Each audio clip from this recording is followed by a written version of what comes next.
Lecciones del Renacimiento y lazos de sombra. El patio de entrenamiento del Colegio Técnico de Tokio quedó en un silencio sepulcral, pero esta vez no era por la tensión del odio, sino por el desconcierto. Panda e Inumaki se habían posicionado para el combate, esperando el despliegue de una técnica de velocidad absurda o el despliegue de energía maldita digno de un hechicero de grado especial de los clanes. Sin embargo, Naoya Zenin ni siquiera se sacó las manos de los bolsillos de su gabardina gris. Empecemos con algo básico, dijo Naoya con una voz arrastrada, carente de cualquier emoción. No necesitan magia para morir en un callejón si no saben usar la cabeza. Panda se lanzó al frente con un rugido, confiando en su inmensa fuerza física y sus reflejos de cadáver maldito. Pero Naoya no esquivó usando su hechicería de proyección. Con una calma exasperante, sacó su teléfono celular con la mano izquierda y presionó un botón. De los altavoces del aparato brotó una sintonía extraña, un zumbido agudo y rítmico de alta frecuencia. No era una técnica maldita. Era una frecuencia ultrasónica diseñada específicamente para alterar el canal auditivo y el sentido del equilibrio de los animales de gran tamaño. Panda se detuvo en seco, tambaleándose mientras sus patas de felpa cubrían sus orejas. Sus ojos se pusieron en blanco y, en menos de 3 segundos, el inmenso cuerpo del panda se desplomó sobre el césped, sumido en un sueño profundo y biológico. Panda. Murmuró Toge Inumaki, abriendo los ojos de par en par. Al ver a su compañero caer, Toge se bajó la cremallera de su cuello alto, revelando los sellos de su clan en las comisuras de los labios. El aire a su alrededor se tensó cuando se dispuso a pronunciar una palabra de orden absoluta. Duer. Antes de que la última sílaba saliera de la garganta del chamán del discurso maldito, Naoya ya se había movido. No usó los 24 fotogramas. Usó velocidad física pura, un impulso limpio y entrenado. En una milésima de segundo, Naoya se colocó un par de audífonos industriales de cancelación de ruido activa sobre las orejas y, con un movimiento fluido y seco, propinó un golpe con el dorso de su mano en la carótida de Toge. Inumaki cayó de rodillas, con la respiración cortada, antes de desplomarse inconsciente junto a Panda. Naoya se quitó los audífonos con total indiferencia y los guardó en su gabardina. Un teléfono corriente y unos audífonos de ferretería de 3000 yenes, comentó Naoya, mirando los dos cuerpos en el suelo. Eso es todo lo que necesité para neutralizar a 2 de los estudiantes más prometedores de primer año. El Jujutsu los vuelve dependientes de sus propias reglas, y las reglas los hacen predecibles. Maki y Mai observaban la escena sin hablar. La frialdad táctica de Naoya era alarmante. Ya no quedaba nada del adolescente neurótico que dependía de su linaje para sentirse fuerte. Este hombre era un pragmático que entendía las debilidades del sistema de hechicería a un nivel quirúrgico. Naoya se giró lentamente hacia las gemelas. Maki dio un paso al frente, apretando los puños y dejando que una sutil película de ki verde esmeralda envolviera sus nudillos, lista para el choque de su vida. Mai colocó la mano sobre el tambor de su revólver, canalizando el ki azul cobalto en un disparo estelar de baja potencia. Sin embargo, Naoya simplemente las miró de arriba a abajo, dejó escapar un largo suspiro de fastidio y cerró su libreta de notas con un golpe seco. Suficiente por hoy, anunció Naoya, dándose la vuelta. El entrenamiento ha terminado. Maki parpadeó, desconcertada.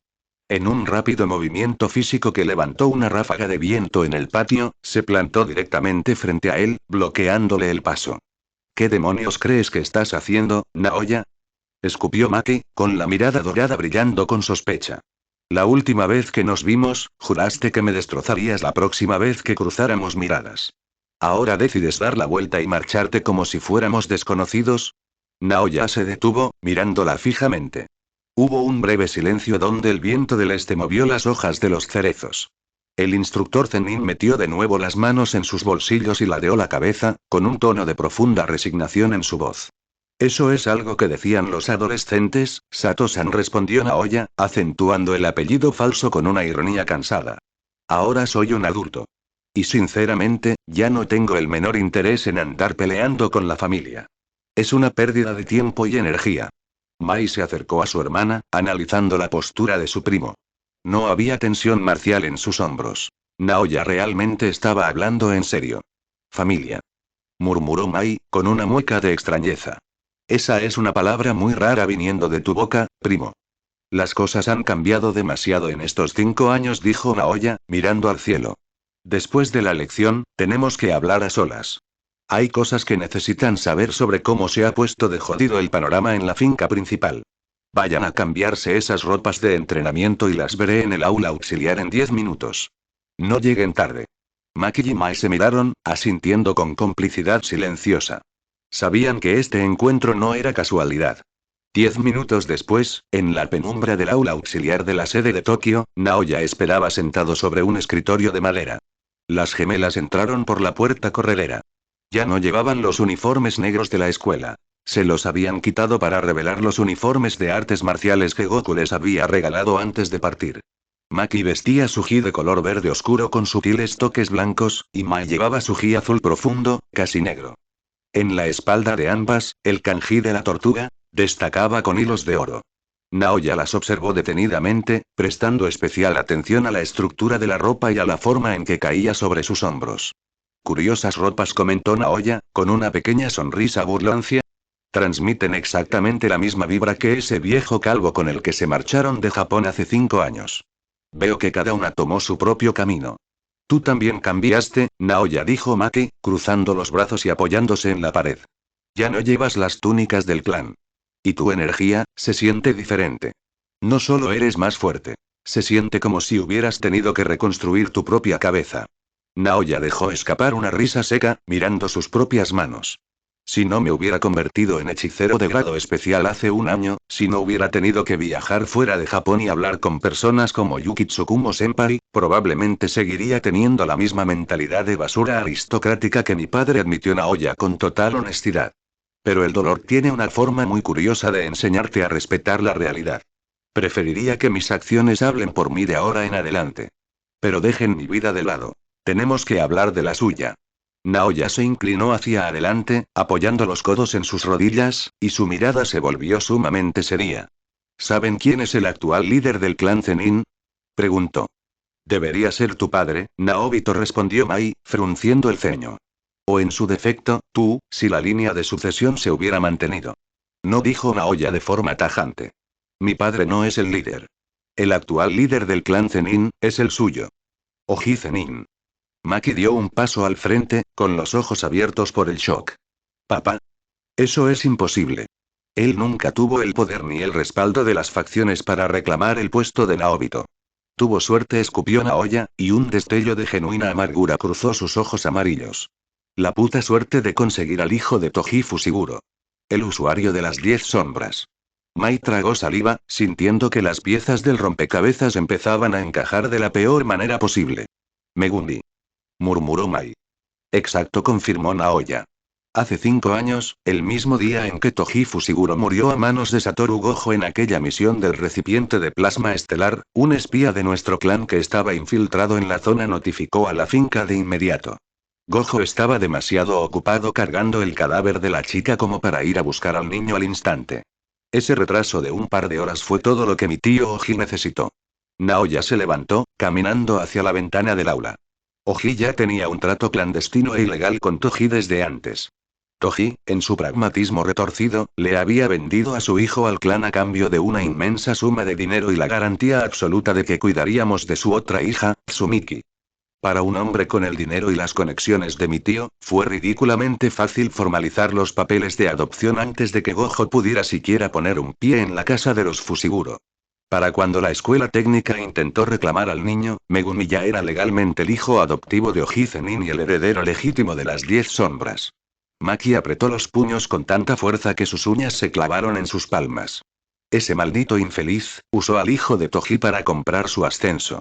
Y funcionó a la perfección, continuó Naoya. El clan estaba resentido conmigo.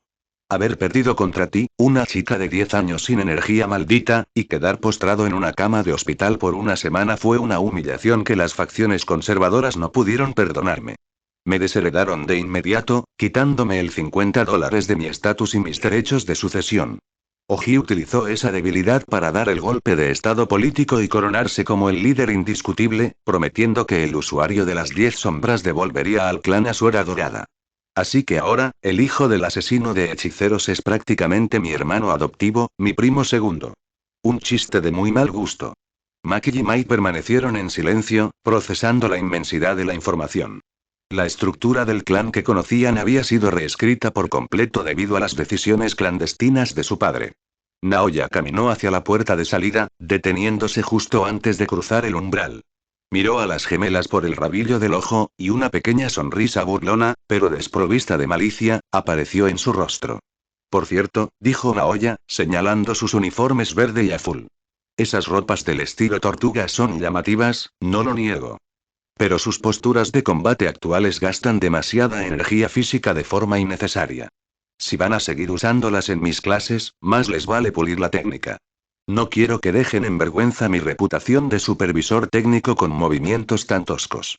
Naoya Zenin cruzó la puerta corredera, dejándolas solas en la penumbra del aula. Maki miró a su hermana, ajustándose la banda blanca de su gi verde. Las reglas del juego en Japón habían cambiado drásticamente, pero en sus venas ya no fluía el miedo de la infancia. Fluía la inquebrantable fuerza del ki. Parece que papá se volvió muy importante en nuestra ausencia, Mai, dijo Maki, con una sonrisa afilada. Sí, respondió Mai, haciendo girar su revólver de plástico con una precisión quirúrgica. Pero mientras más alto suban, más fuerte será la caída cuando les demostremos que sus 10 sombras ya no significan nada para nosotras. La primera noche en los dormitorios de la sede de Tokio del Colegio Técnico de Magia transcurrió bajo un cielo estrellado y extrañamente silencioso. Las luces de la ciudad brillaban a lo lejos, pero dentro de la barrera de Tengen, el ambiente se sentía como un santuario aislado del bullicio mundano. En la comodidad del apartamento residencial privado que Gojo les había facilitado, Maki y Mai estaban sentadas en la mesa de la cocina junto a su madre, Misa. El olor a té de jazmín recién hecho flotaba en el aire, una pequeña constante de paz que habían mantenido desde sus días en el desierto australiano. Misa escuchaba con atención, con los ojos muy abiertos, mientras sus hijas le relataban los acontecimientos de su primer día de clases. Naoya, murmuró Misa, sosteniendo la taza de té con ambas manos.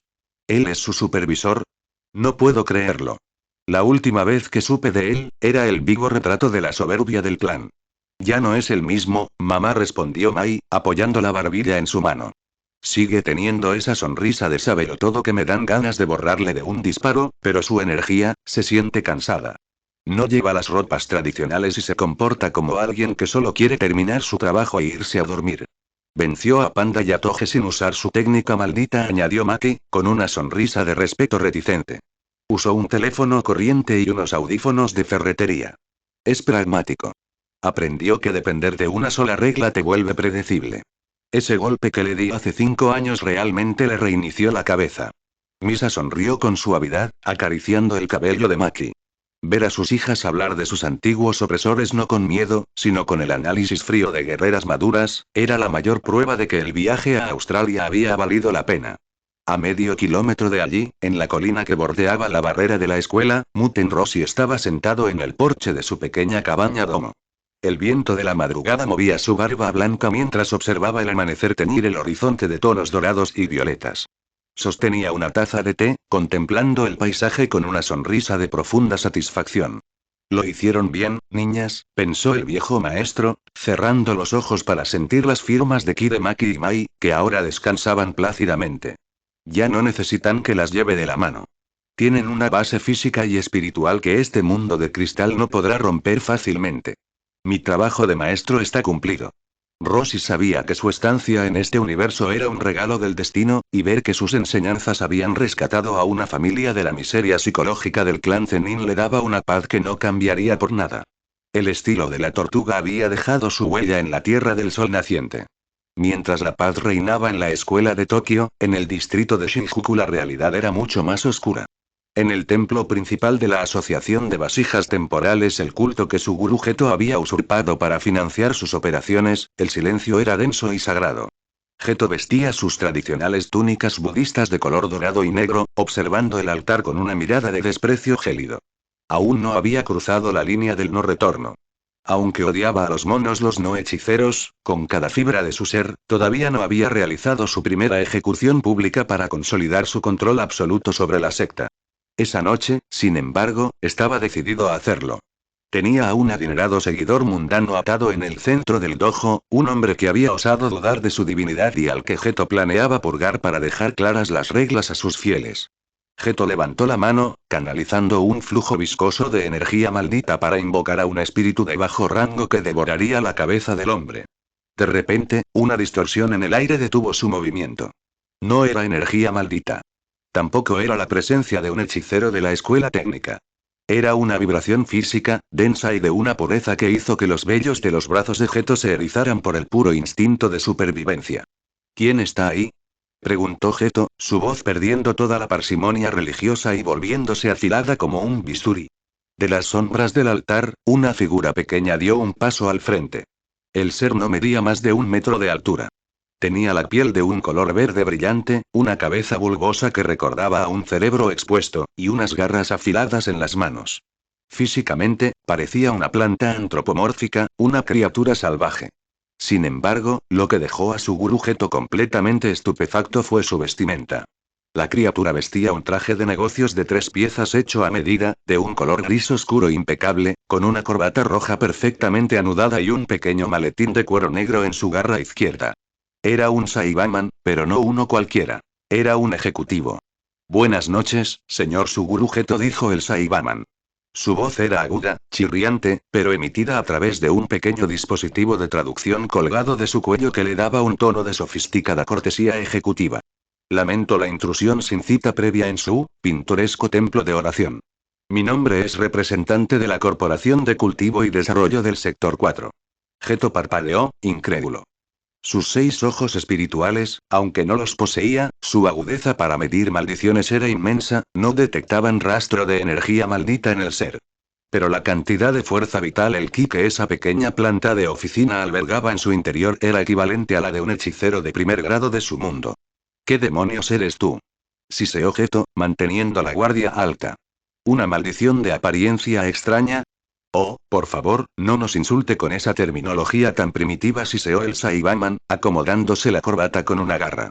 Somos una especie botánica de alta eficiencia, no un desecho de sus emociones inestables. He venido desde muy lejos, digamos que de un sector galáctico muy alejado de esta esquina del universo, para proponerle un acuerdo de beneficio mutuo. Un trato comercial. Geto entrecerró los ojos. El pragmatismo del ex estudiante de Tokio se activó. Aquella criatura no era humana, lo cual ya le ganaba un punto de interés, y su poder era real. ¿Un trato?, preguntó Geto, cruzando los brazos bajo sus túnicas budistas. ¿Qué podría querer una planta parlante con traje desastre de mi organización? El Saibaman colocó el maletín sobre una mesa de madera y lo abrió con un clic seco. Nuestra corporación se dedica a la explotación agrícola y minera en mundos de baja densidad de ki. Sin embargo, la mano de obra biológica en estos cuadrantes es costosa y propensa a quejarse sobre derechos laborales, explicó el Saibaman, mostrando unos hologramas de baja intensidad que proyectaba su maletín. Hemos descubierto que su habilidad, la manipulación de espíritus malditos, le permite controlar miles de entidades que no requieren oxígeno, comida, ni descanso. Es la mano de obra doméstica perfecta para nuestras excavaciones subterráneas. Geto esbozó una sonrisa intrigada. El concepto era, sin duda, ingenioso. ¿Quieres que te provea de maldiciones de bajo rango para que trabajen como esclavos en tus minas? Socios de outsourcing, preferimos llamarlo, corrigió el Saibaman con un guiño de sus ojos rojos. A cambio de su valiosa mano de obra maldita, nosotros le ofreceremos algo que su revolución para exterminar a los no hechiceros necesita desesperadamente. Educación en el manejo del ki. El Saibaman extendió una garra y una pequeña pero increíblemente densa esfera de energía amarilla parpadeó sobre su palma, iluminando el dojo con una luz limpia que hizo que la energía maldita residual de las paredes retrocediera por puro instinto de preservación. El Jujutsu es una herramienta limitada, señor Geto, continuó el Saibaman, cerrando la mano para apagar la luz. Depende del trauma y de la genética. Pero el ki es la energía de la existencia.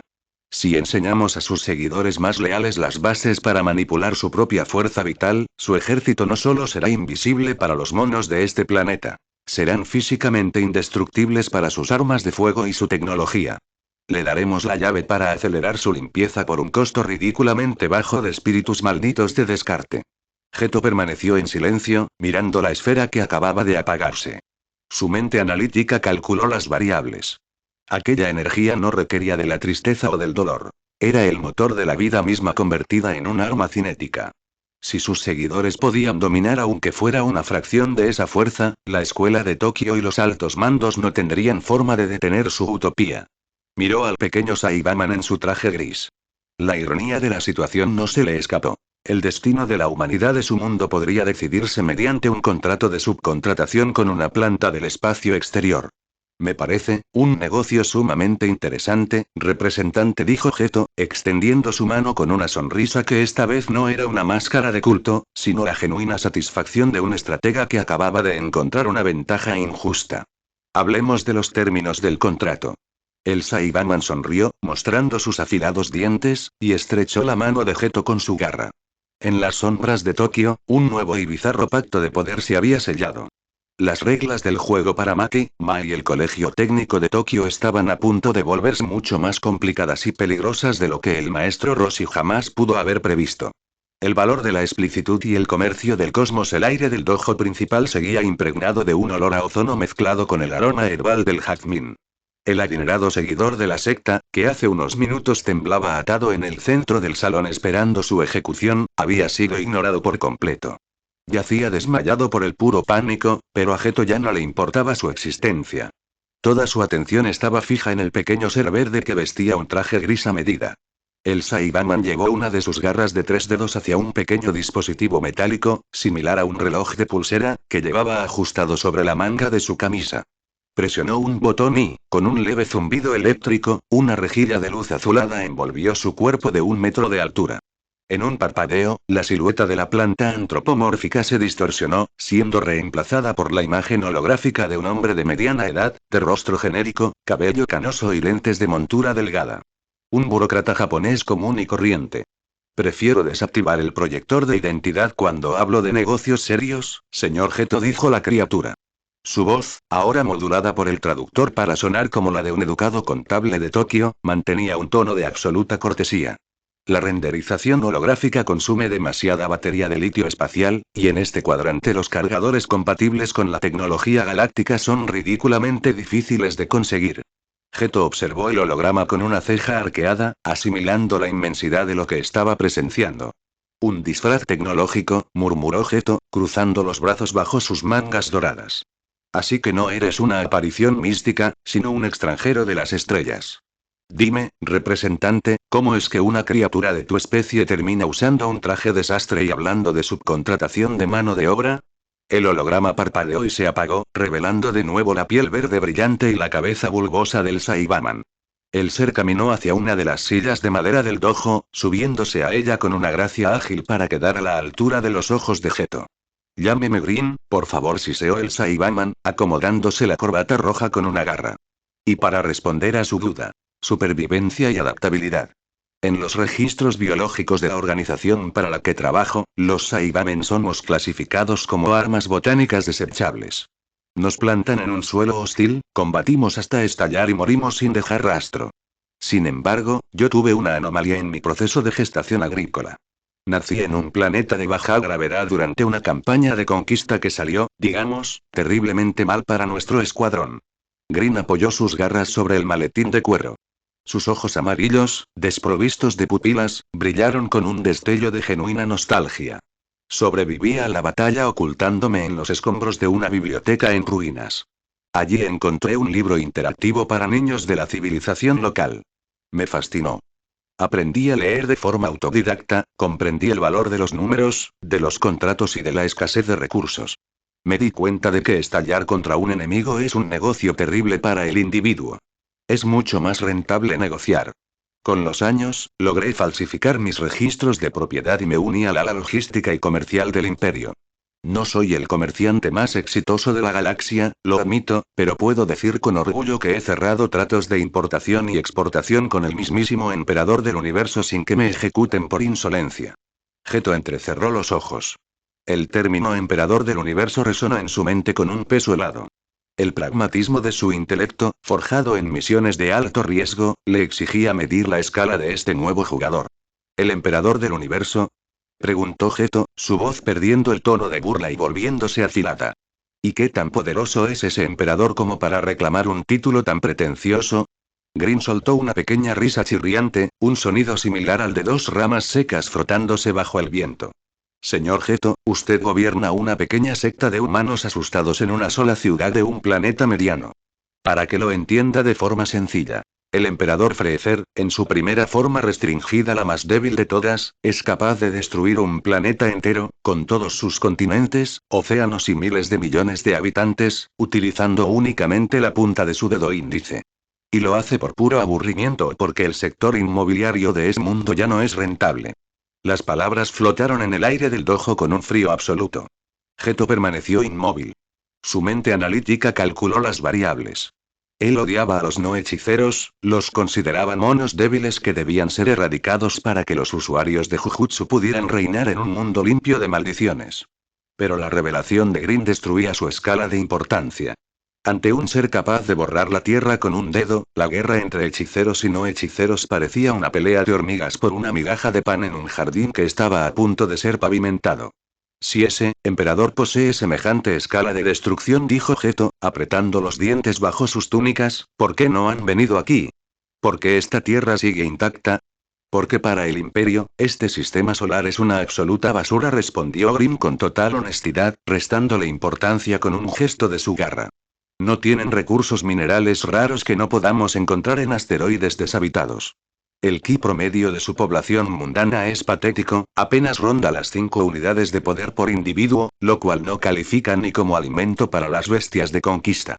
Invadir este lugar costaría más en combustible espacial de lo que valen sus tierras en el mercado inmobiliario intergaláctico. Por eso no pido dinero ni oro. El costo de transporte de metales pesados desde este cuadrante neutralizaría mis ganancias. Yo solo quiero mano de obra eficiente. Geto guardó silencio por unos segundos, asimilando el golpe a su orgullo terrestre. Miró al pequeño Saibaman, buscando una debilidad en su lógica. Se supone que este planeta es uno de los pocos en todo el universo que genera energía maldita de forma masiva, argumentó Geto. ¿Eso no nos hace valiosos? ¿Únicos? En términos de técnicas, tal vez sea un caso de estudio curioso para los laboratorios de desarrollo botánico, concedió Green, ladeando la cabeza. Pero como sistema de energía, su hechicería es un desastre de ingeniería. Todas sus técnicas tienen parámetros ridículamente estrictos, limitaciones de rango, y consumen un coste neuronal que derretiría a un soldado promedio en minutos. Dependen de las emociones negativas, lo que las hace inestables. El ki, en cambio, el ki es fluido, infinito y se adapta a la voluntad pura. Green se bajó de la silla y caminó por el dojo. Un Saibaman promedio de combate tiene un nivel de poder de $1.200 unidades. Yo, al ser un espécimen enfocado en la administración y las finuras del comercio, solo poseo unas $300 unidades de poder, explicó el ser. Pero como le dije, los números no son una constante absoluta en nuestro negocio. El ki puede ser suprimido por completo para volverse invisible, o puede ser multiplicado mediante técnicas de concentración cinética. Es una energía maleable. Geto asimiló los números, correlacionándolos con la inmensa firma de fuerza vital que sentía emanar del pequeño cuerpo de Green, una firma que el Saibaman ocultaba con una maestría que rozaba lo imposible. Dime una cosa, Green, dijo Geto, dando unos pasos hacia él. Si el ki es la energía de la existencia misma, ¿por qué me costaría más a mí aprenderlo que a los monos sin energía maldita de este planeta? El Saibaman sonrió, mostrando sus dientes afilados y amarillentos. Porque usted ya tiene el recipiente lleno, señor Geto, explicó Green, apuntando con su garra hacia el pecho del hechicero. Su cuerpo y su cerebro han pasado toda su vida adaptándose para almacenar energía maldita. Su alma está acostumbrada a la vibración fría de la negatividad. Para un mono común, aprender ki es como llenar un vaso vacío con agua limpia. Pero para usted, es como intentar verter agua en un vaso que ya está lleno de lodo espeso. Si no equilibra sus reservas, la fricción entre ambas energías simplemente hará que sus canales biológicos colapsen. Green extendió una de sus garras hacia la pequeña barra de bar que había en una esquina del dojo, donde reposaban varias botellas de sake y licores importados.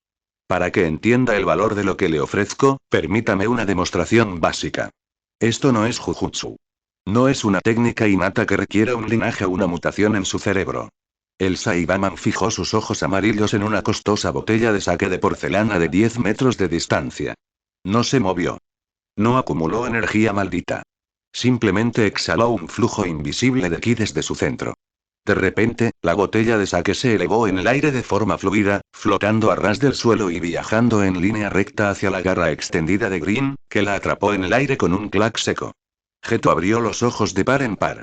Sus sentidos espirituales no habían detectado la activación de una técnica de barrera o de manipulación espacial. Había sido un tirón directo, limpio y físico. Telequinesis, dijo Green, dándole un sorbo a la botella directamente antes de limpiarse la boca con el dorso de su manga. No necesita recorrer el espacio físico, ni crear portales, ni usar hilos de sombra. Lo único que debe hacer es conectar su fuerza vital con el objetivo a través de su rango visual y actuar como un imán conceptual. Usted tira del ki latente en el objeto, y la materia física no tiene más opción que seguir la marea. Geto apretó los puños bajo sus túnicas budistas. Su mente de estratega se encendió con un fuego maníaco. Él sabía perfectamente contra quién se enfrentaría en el futuro. Satoru Gojo. El intocable. El hombre que dividía el espacio de forma infinita a nivel atómico para que ningún ataque físico o mágico pudiera tocarlo jamás. Pero la telequinesis basada en ki, no era un proyectil que tuviera que viajar a través del espacio. Era una conexión directa entre el alma del usuario y la materia del objetivo. Si lograba dominar esa habilidad, y si lograba imbuir a sus seguidores con un ki lo suficientemente denso para resistir la presión de las armas mundanas de los monos, la utopía que tanto anhelaba ya no sería un sueño distante de un exiliado. Sería una certeza científica inevitable. ¿Y dices que me enseñarás esto a cambio de espíritus malditos? Preguntó Geto, mirando de reojo al Saibaman. Me parece un trato, sospechosamente barato, Green. ¿Por qué conformarse con tan poco si tu poder es tan inmenso? Porque la simplicidad es la clave de una buena cadena de suministro, respondió Green, cerrando su maletín con un chasquido metálico. En las excavaciones mineras del sector 4, las maldiciones de bajo rango de su mundo son el recurso perfecto. Tienen velocidad, resistencia al aplastamiento y una fuerza física absurda para su tamaño. Lo mejor de todo es que no requieren oxígeno, no comen comida biológica que tengamos que importar, y no forman sindicatos para quejarse de las jornadas de 16 horas bajo tierra. Son herramientas lógicas. Por el entrenamiento básico de su secta en la manipulación de la fuerza vital, solo le pediré el doble del presupuesto inicial. 100 espíritus malditos de bajo y medio rango al mes. Nada más. Geto esbozó una sonrisa que esta vez no era la máscara falsa que usaba para embaucar a sus fieles adinerados. Era la sonrisa de un general que acababa de recibir un cargamento de armas prohibidas antes de una guerra imposible. Trato hecho, representante Green, dijo Geto, extendiendo su mano hacia el pequeño ser. Un placer hacer negocios con la mano de obra local, rió el Saibaman, estrechando la mano del hechicero con su garra de 3 dedos. Y como cortesía de la casa, para que vea que nuestra corporación valora a sus socios a largo plazo, le enseñaré una técnica básica de distribución de impacto cinético. Una variante que sus monos de la Escuela Técnica de Tokio llaman el golpe divergente. En su versión física pura, consiste en enviar una ráfaga de ki una milésima de segundo después de que su puño físico toque el cuerpo del oponente. El impacto inicial daña la armadura exterior. La energía retrasada destroza los órganos internos desde dentro.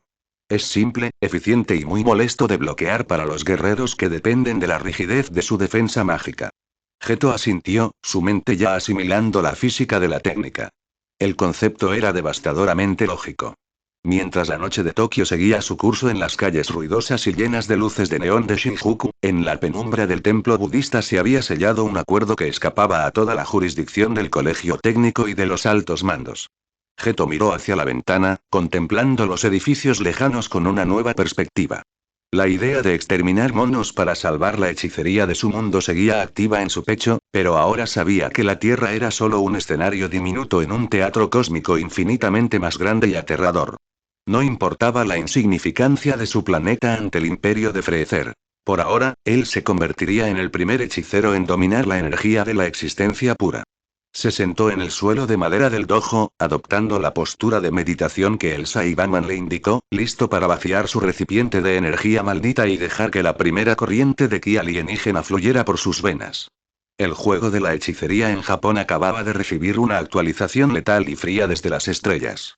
El conflicto de la existencia y las vasijas llenas. La penumbra del templo de la Asociación de Vasijas Temporales no se sentía como un santuario de paz, sino como una sala de tortura alquímica. El olor a saumerio de sándalo apenas lograba ocultar la fragancia metálica y caliente de la sangre fresca que salpicaba las maderas del dojo. Suguru Geto yacía de rodillas, con las manos apoyadas en el suelo y el pecho subiendo y bajando en espasmos violentos. Sus túnicas budistas doradas y negras estaban desabrochadas, revelando un torso empapado de sudor donde las venas se dibujaban con una coloración azulada y enfermiza, latiendo con un ritmo antinatural. Frente a él, sentado de cuclillas sobre una mesa auxiliar con su impecable traje gris, el Saibaman Green lo observaba de reojo mientras sostenía un cronómetro metálico en su garra de 3 dedos.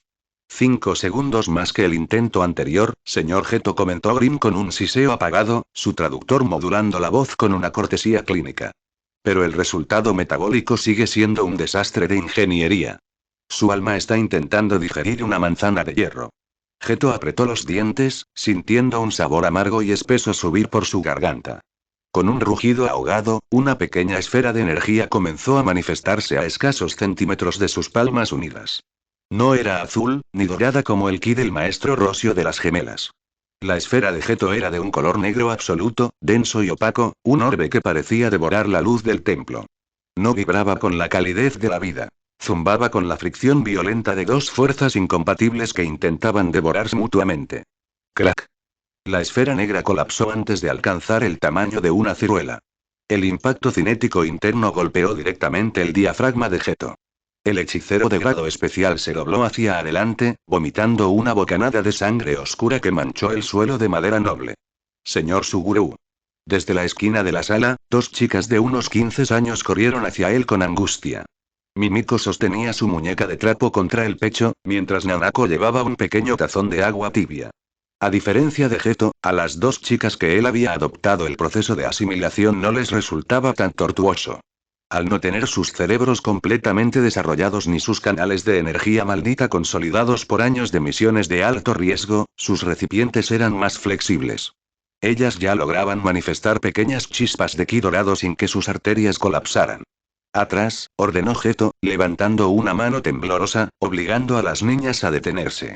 Estoy bien. No se acerquen. El hechicero cerró los ojos y respiró hondo, forzando a su mente a cambiar de frecuencia.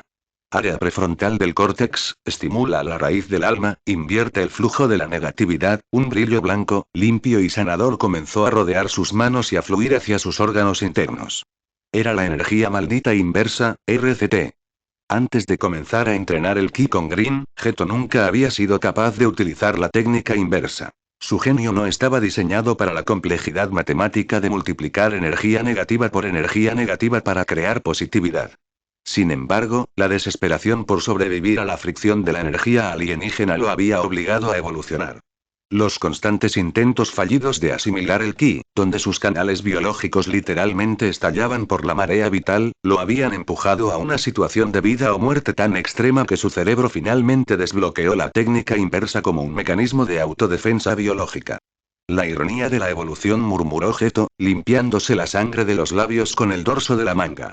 Tuve que aprender a sanar mi cuerpo solo para poder seguir destruyéndolo en tu entrenamiento, Green. Es un recurso necesario, socio, respondió el Saibaman, cerrando su cronómetro. Pero la técnica inversa es costosa. Su cerebro tiene un límite neuronal de procesamiento. Lo sé, escupió Geto, poniéndose de pie con esfuerzo. Puedo usar la técnica inversa para regenerar mis canales de energía unas $5 veces al día antes de que mi cerebro sufra una microhemorragia irreversible. Y hoy he fallado $7 veces. He tenido que forzar la regeneración más allá de lo médicamente seguro para no morir desangrado en mi propio dojo. Miró hacia la puerta del templo, donde el murmullo de los fieles de la secta se escuchaba como un rumor lejano. Miles de monos asustados y adinerados que esperaban que su salvador se presentara para darles discursos de divinidad. Si no logro manifestar el ki pronto, la secta empezará a notar mi ausencia, dijo Geto, con su mirada volviéndose sombría. No puedo permitir que duden de mi control. Necesito ese poder. Necesito que mis seguidores entiendan que el jujutsu de los clanes no es el único camino. Green ladeó su bulbosa cabeza verde. La impaciencia es un mal socio en los negocios de la vida, señor Geto. Su recipiente está lleno de lodo frío. Vaciarlo requiere tiempo, o una voluntad que sea capaz de soportar que su propio sistema de energía maldita sea triturado pieza por pieza. A medio kilómetro de la barrera protectora de la Escuela Técnica de Tokio, en el claro del bosque que servía como patio de entrenamiento auxiliar, el aire no goteaba sangre, pero vibraba con una velocidad que distorsionaba la luz del sol. Zas. Zas. Zas. Maki y Mai se movían en una sincronía perfecta, una coreografía de ataque que habían pulido bajo el sol de Australia. Maki se deslizaba a ras de suelo, lanzando patadas de barrido imbuidas en un ki verde esmeralda que levantaba la tierra roja del patio, mientras Mai, posicionada 3 metros atrás, disparaba ráfagas consecutivas de su disparo estelar, agujas de luz azul cobalto que silbaban al romper la barrera del sonido en Mach 3. Sin embargo, frente a ellas, Naoya Zenin no parecía estar esforzándose por esquivar. Su gabardina gris ondeaba en el viento, pero su cuerpo realizaba movimientos milimétricos, casi imperceptibles. En un instante estaba a la izquierda de Maki, y en el milisegundo siguiente aparecía flotando 3 centímetros por encima del disparo de Mai, evadiendo cada ataque con una precisión que rozaba la teletransportación. Siguen desperdiciando energía, comentó Naoya con voz aburrida, mientras su silueta parpadeaba. Maki, estás tensando demasiado el tobillo izquierdo antes de iniciar la rotación de la cadera. Tu centro de gravedad se desplaza 2 milímetros hacia la derecha. Contra un oponente con buen ojo, eso es una invitación formal a que te corten la pierna. Maki gruñó, lanzando un puñetazo directo al rostro del instructor. Su puño atravesó la imagen de Naoya, que se desvaneció como un holograma de humo. Hechicería de proyección estándar a 24 fotogramas, explicó la voz de Naoya desde detrás de ella. Es predecible si saben leer la secuencia previa. Pero si fuerzo mis nervios al límite, de repente, la percepción del tiempo en el patio colapsó. Para Maki y Mai, el aire se volvió denso como la gelatina. Vieron a Naoya existir en 3 posiciones distintas al mismo tiempo, una trinidad de siluetas de color gris que se movían con una libertad física que desafiaba la lógica del combate. Era el segundo aire. 48 fotogramas. Naoya apareció frente a Maki, rozó suavemente su frente con un dedo, y al mismo tiempo desvió con el dorso de su mano una de las balas de ki de Mai, todo en una fracción de tiempo que no llegó a registrarse en el segundero del reloj. El estado de los 48 FPS se apagó de golpe. Naoya dio un paso atrás, tambaleándose levemente mientras una delgada línea de sangre brotaba de su fosa nasal izquierda. Se la limpió con indiferencia, usando un pañuelo de seda negra. Esa es la diferencia entre el grado especial y el resto de la basura, dijo Naoya, guardando el pañuelo. A 48 cuadros, la física es mi sirvienta. Pero el coste neuronal es ridículo. Si cometo 3 errores de cálculo en ese estado, mis ojos estallarán por la presión sanguínea. Por eso les exijo eficiencia. Si no aprenden a moverse sin desperdiciar un solo gramo de su fuerza, nunca podrán emular la velocidad pura. A unos metros de allí, Panda yacía boca arriba en el césped, frotándose la cabeza acolchada, mientras Toge Inumaki se aplicaba un ungüento herbal en la carótida. Ambos habían sido derrotados minutos antes utilizando únicamente aparatos cotidianos. Sigo diciendo que es ridículo, murmuró Panda. ¿Cómo es posible que nos venzas con un teléfono y unos auriculares de cancelación de ruido? Porque dependen de sus técnicas, respondió Naoya, cruzándose de brazos. Creen que la hechicería los hace invencibles. Si un mono con un rifle de asalto de alta tecnología sabe que el chamán del discurso maldito necesita que el sonido viaje por el aire, simplemente disparará una bala supersónica desde 1 kilómetro de distancia. El jujutsu moderno los ha vuelto perezosos y dependientes de sus propias reglas de sangre. Naoya miró de reojo a las gemelas. A pesar de su tono severo de instructor, en sus ojos amarillos había un brillo de respeto reticente. Durante las últimas semanas, al entrenar con ellas, Naoya había empezado a notar algo fascinante. Las posturas que Maki y Mai utilizaban, esos movimientos fluidos, de transiciones circulares y anclaje firme a la tierra que llamaban el estilo de la tortuga, eran de una eficiencia geométrica perfecta. Naoya, como un genio de la cinética física, comenzó a asimilar esos principios de forma inconsciente. Al aplicar la biomecánica del estilo de la tortuga a su propia hechicería de proyección, Naoya descubrió que la tensión arterial en su corteza prefrontal durante los 48 FPS disminuía significativamente. Sus propios movimientos se volvían más limpios, reduciendo el desgaste que amenazaba con causarle un derrame cerebral. Estaban aprendiendo mutuamente, aunque ninguno de los 3 se atrevería a admitirlo en voz alta. Desde la rama más alta de un pino milenario que bordeaba la colina del patio de entrenamiento, Satoru Gojo observaba la escena en absoluto silencio. Su habitual venda negra cubría sus ojos, pero los 6 ojos registraban cada flujo de energía con una claridad milimétrica.